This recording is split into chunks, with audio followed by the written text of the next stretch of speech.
Giêsu nói với các môn đệ rằng Chúa Cha đã yêu mến Thầy thế nào, Thầy cũng yêu mến anh em như vậy. Anh em hãy ở lại trong tình thương của Thầy. Nếu anh em giữ các điều răn của Thầy, anh em sẽ ở lại trong tình thương của Thầy, như Thầy đã giữ các điều răn của Cha Thầy và ở lại trong tình thương của người. Các điều ấy Thầy đã nói với anh em để anh em được hưởng niềm vui với niềm vui của Thầy và niềm vui của anh em được nên trọn vẹn. Đây là điều răn của Thầy, anh em hãy yêu thương nhau như Thầy đã yêu thương anh em. Không có tình thương nào cao cả hơn tình thương của người đã hy sinh tính mạng vì bạn hữu của mình. Anh em là bạn hữu của Thầy nếu anh em thực hiện những điều Thầy truyền dạy. Thầy không còn gọi anh em là tôi tớ nữa, vì tôi tớ không biết việc chủ làm. Nhưng Thầy gọi anh em là bạn hữu, vì tất cả những gì Thầy nghe được nơi Cha Thầy, Thầy đã cho anh em biết. Không phải anh em đã chọn Thầy, nhưng chính Thầy đã chọn anh em và cắt cử anh em để anh em ra đi sinh được hoa trái, và hoa trái của anh em tồn tại, hầu tất cả những gì anh em xin cùng Chúa Cha nhân danh Thầy thì người sẽ ban cho anh em. Điều Thầy truyền dạy anh em là hãy yêu thương nhau. Đó là lời Chúa. Lời Chúa Kitô, lời khen Chúa.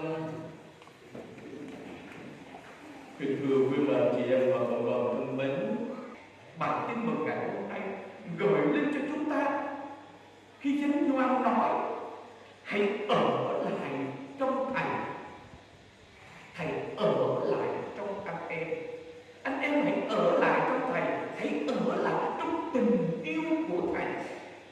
Vậy thì để anh em có thể ở lại trong Thầy, ở lại trong tình yêu của Thầy, thì anh em phải giữ các điều răn của Thầy.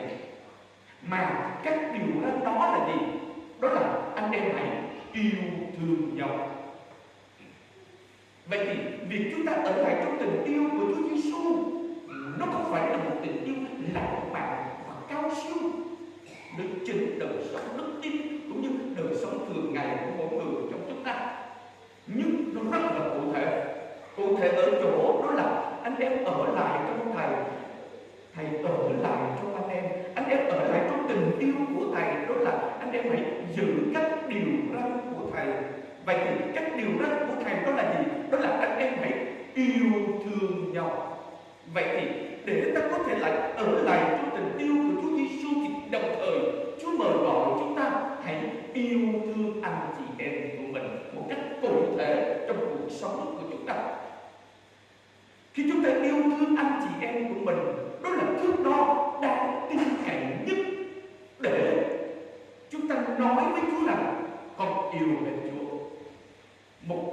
Một cái điều đáng tin cậy nhất nơi cuộc sống cụ thể của chúng ta, khi mà chúng ta được có Chúa ở cùng, khi ta ở trong Chúa, Chúa ở trong chúng ta, thì tình yêu đó nó sẽ lan tỏa đến anh chị em của mình. Đồng thời chúng ta cũng sẽ yêu anh chị em bằng chính tình yêu mà Chúa dành cho chúng ta.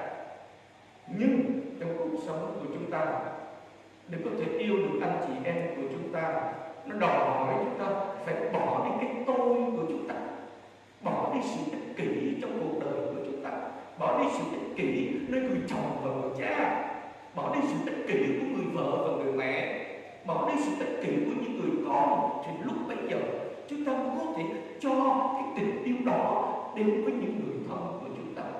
Lúc đó chúng ta mới có thể sống một cách trọn vẹn, một cách đầy đủ, một cách sâu lắng nơi chính tình yêu ta dành cho nhau giữa vợ với chồng, giữa cha mẹ với con cái, và đặc biệt nơi chính gia đình của mình.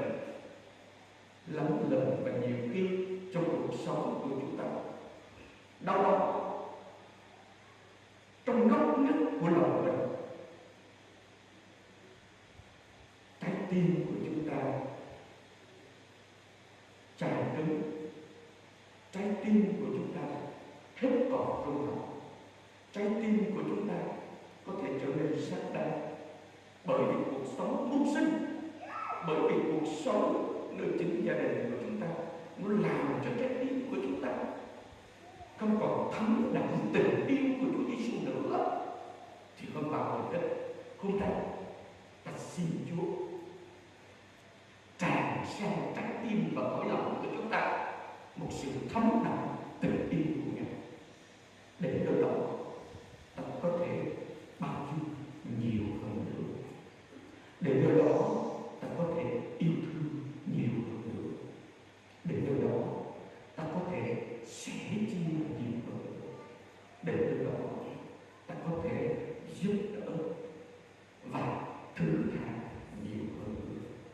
Xin Chúa